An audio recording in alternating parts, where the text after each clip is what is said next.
Assalamualaikum warahmatullahi wabarakatuh. So, macam biasa, kita akan buat ulasan perlawanan Liga Super lah. Okey, untuk perlawanan kali ini melibatkan antara perlawanan Penang versus Cochin City. Yang mana Cochin City menang 1-0 hasil jaringan dari Gabriel Nistelrooy. Kesilapan communication antara Stefano Bruno dan juga goalkeeper Ramdan yang menyebabkan Ronald Gawanja berjaya mendapatkan bola. Lepas tu, Gabriel Nistelrooy menjaringkan gol untuk membawa pulang 3 mata lah. Baik, secara jujurnya, game ni adalah game yang best. Sebab apa? Sebab kedua-dua pasukan saling menyerang lah. Ada end-to-end attack lah. Dan kedua-dua pasukan sebenarnya ada percubaan-percubaan yang sepatutnya mereka berjaya execute ataupun sudahkan dengan lebih baik lah. Sebagai contoh, percubaan daripada Gabriel Nistelrooy yang mana situasi itu adalah clear chances ataupun peluang yang sangat terbuka. Tetapi percubaan beliau berjaya untuk dinafikan oleh goalkeeper Penang iaitu Ramdan. Tetapi benda yang sama juga berlaku kepada pasukan Penang yang mana clear chances yang didapatkan oleh Cece Kipre yang berhadapan dengan Haziq Nazli, tetapi Kipre boleh miss peluang keemasan tersebut selepas gerakan yang menarik antara Denzel Wellhall dengan Adi Raub yang membuat cutback kepada Kipre. Sayang rugi tu. Kalau gol tu mungkin Penang boleh menyamakan kedudukan. Tetapi nak buat macam mana? Kalau bola tu tak mau masuk, dia takkan masuk jugalah. Jadi tanpa membuang masa, mari kita masuk ke dalam ulasan perlawanan. Untuk ulasan perlawanan kali ini, saya akan mulakan dengan pasukan Cochin City lah. Apa perkara yang saya suka tentang pasukan Cochin City? Baik, perkara pertama yang saya suka tentang pasukan Cochin City dalam perlawanan ini adalah tentang penggunaan back three mereka yang bermain dengan agak begitu tinggi dan juga involve dalam mereka punya ball progression daripada bawah lah. So, mereka guna James Okoso, Rodney Kelvin dan juga Yuki Tanigawa. Yang mana James Okoso dengan Yuki Tanigawa banyak untuk involve dalam ball distribution dan juga untuk jadi ball carrier dalam membawa bola masuk ke bahagian middle third lah. Jadi kita boleh nampak yang Cochin City memang bermain dengan agak tinggi ataupun high line lah. Tetapi dalam masa yang sama mereka dibantu oleh mereka punya wingback sebagai contoh Ramadan Saifullah di kanan dan juga Yao Pedro di bahagian kiri lah untuk memberi support kepada mereka punya ball progression. Tetapi kalau kita lihat kepada midfield department pasukan Cochin City, mereka sebenarnya agak overload di bahagian tengah dengan penggunaan player Moses Adede, Petrus Shetembi, Daniel Asri yang mana mereka menggunakan 3 midfield di bahagian tengah dan mereka akan push Gabriel Nistelrooy dan juga Ronald Ngah untuk support di bahagian attacking department lah. So benda tersebut yang membolehkan pasukan Cochin City boleh membina ataupun pembinaan bidak mereka menjadi sangat smooth lah apabila mereka punya back three boleh involve dalam play from the back dan juga amat selesa dengan bola di kaki lah. Cumanya ada sedikit kelemahan di bahagian belakang pasukan Cochin City, terutamanya di bahagian kanan yang diketuai oleh Rodney Kelvin. Sebab apa saya kata macam tu? Sebab di bahagian kanan Rodney Kelvin dia punya bahagian di wide area ataupun di bahagian right wing back lah, iaitu Ramadan Saifullah, dia jarang untuk drop deeper ataupun menjadikan untuk membantu dari segi defensive duty berbanding di bahagian kiri yang lebih stabilize. Sebab apa? Sebab Yao Pedro banyak juga untuk turun dan juga backup untuk bertahan. Tetapi di bahagian kanan banyak kali terekspos yang mana kita boleh nampak lah apabila pasukan Cochin City bermain dengan high line dan Ramadan Saifullah bermain dengan advance di posisi pasukan lawan, maka dekat situ bahagian kanan pasukan Cochin City agak terdedah untuk diserang ataupun di counter attack oleh pasukan Penang dan beberapa gerakan daripada pasukan Penang pun memang banyak utilize kawasan kosong ataupun kawasan yang terdedah di bahagian kanan pasukan Cochin City. Namun pujian harus diberikan kepada Rodney Kelvin. Sebab apa? Sebab Rodney Kelvin berjaya untuk neutralizekan beberapa pergerakan daripada Denzel daripada Dylan Wenzerhall yang menafikan dalam situasi 1v1 dan yang mana sering untuk dibantu oleh Hadi Raub yang naik ke atas dengan overlap lah. So Rodney Kelvin sebenarnya reading game dia bagus. Memang dia tak mudah gelabah walaupun ada beberapa kali terekspos dan dikalahkan dalam situasi 2v1. Tetapi overall still lagi Rodney Kelvin sangat-sangat tenang di bahagian belakang lah. So benda tu yang mungkin Cochin City lepas ni boleh untuk perbaiki bagaimana mereka nak stabilizekan bahagian kanan supaya tak terlalu terdedah sewaktu mereka bermain dengan high line dan dalam penggunaan back three mereka. Itu yang pertama.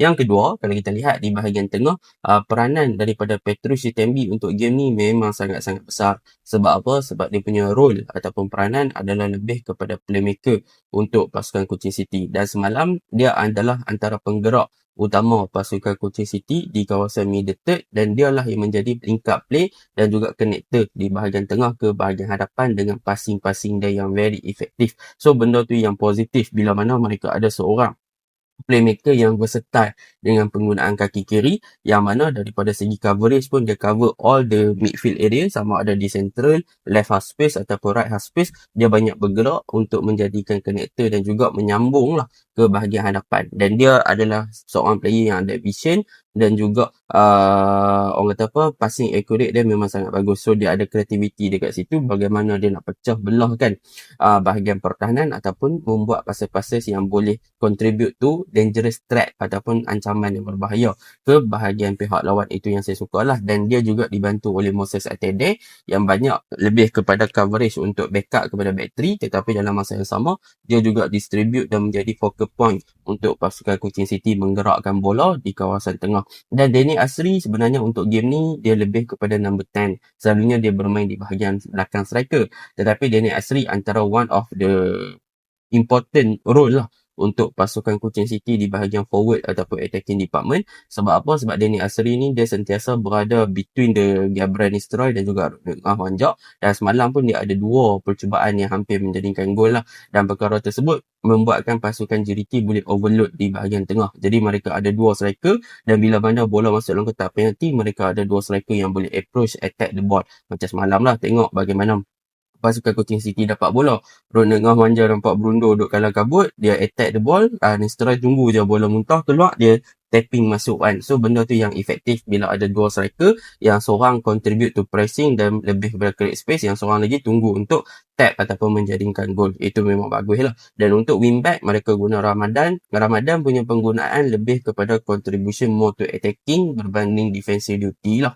Dan benda tu memang diutilize begitu baik oleh Ramadan Saifullah, yang mana di bahagian kanan pasukan Cochin City, Ramadan banyak contribute di bahagian kanan dengan begitu cemerlang. Kita boleh nampak lah beberapa gerakan di bahagian kanan very efektif dengan hantaran-hantaran lintang yang dilakukan oleh Ramadan, dan juga skillful player yang ditunjukkan oleh Ramadan yang banyak inverted ataupun cut-in masuk ke dalam lah. Berbanding di bahagian kiri, Yao Pedro banyak diguna pakai dalam pembentukan combination play berbanding dalam pergerakan winger yang bebas dalam ataupun nak create situation 1v1 untuk beat the defense dan sebagainya, yang mana pergerakan daripada Yao Pedro banyak disupport oleh Danny Asri, Petrus Chitembi ataupun Moses Atede ataupun Yuki Tanigawa yang naik lebih tinggi ke bahagian hadapan. Dan dalam masa yang sama, Yao Pedro pun dia banyak menyumbang lebih kepada defensive duty. Jadi keseimbangan ataupun variasi dalam penggunaan mereka punya wingback untuk Cochin City ni menambah satu nilai yang baik kepada pasukan Cochin City untuk mereka create serangan tak berpaksikan kepada satu sudut dalam padang sahaja,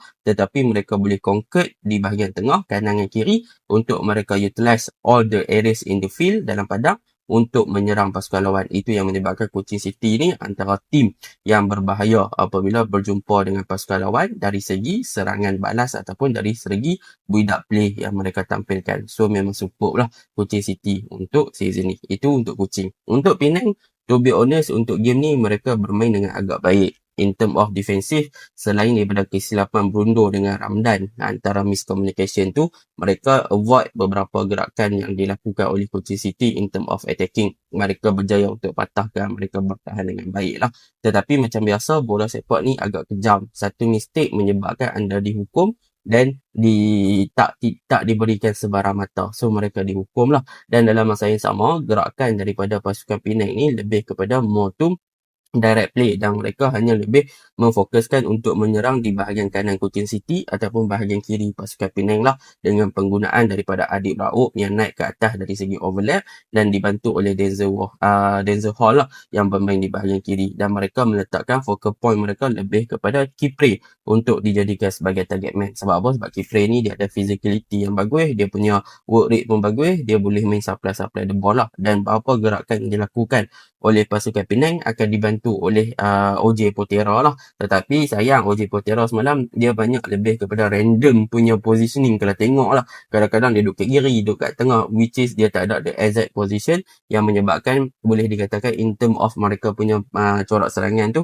lebih berpaksikan kepada Denzel sahaja. Bila OJ Potera join baru nampak OJ lah. Tetapi memang kita boleh nampak player yang more to attacking wise adalah lebih kepada Denzel, combination play dengan Adik Rauf yang buat overlap. So banyak gerakan begitu dan mereka cuba mencari key play. Tetapi sayang daripada segi percubaan dan peluang yang mereka dapatkan, mereka tak mampu nak execute dengan begitu baik. Dan kalau mereka serang belah kanan pun, mereka banyak menggunakan Irfan Makno lah, yang mana Irfan lebih banyak naik ke atas untuk cross the ball masuk dalam kotak penalti, which is tak berapa efektif sebab Cochin City punya defense ada James Okosa, Yuki Tanigawa, Rodney Kelvin yang memang physicality dan juga ketinggian mudah untuk mereka memenangi perebutan bola di udara, iaitu aerial duel lah. So susah bila mana pasukan Penang nak cuba bermain dengan direct dan bermain dengan counter attack punya football. Jadi benda tu yang mereka kena avoid lah. Dan semalam counter attack pun mereka terperangkap dalam offside 3 kali ataupun berapa kali pasukan Penang offside 3 kali kan. So benda tu merugikan jugalah.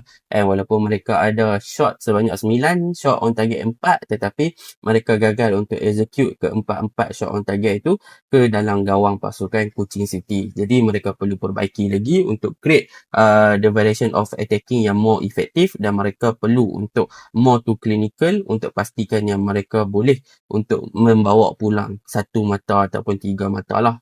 Jadi benda-benda macam ni yang mereka perlu aware lah. Kalau tak, mereka tak boleh nak buat something. Tapi overall, mereka menunjukkan satu performance yang agak bagus, satu kesilapan mudah dan satu percubaan terbuka yang meluah gagal dimanfaatkan, dihukum oleh Cochin City untuk membawa pulang 3 mata. Jadi Penang kalah dekat 4 sendiri. Itu je ulasan saya. Assalamualaikum.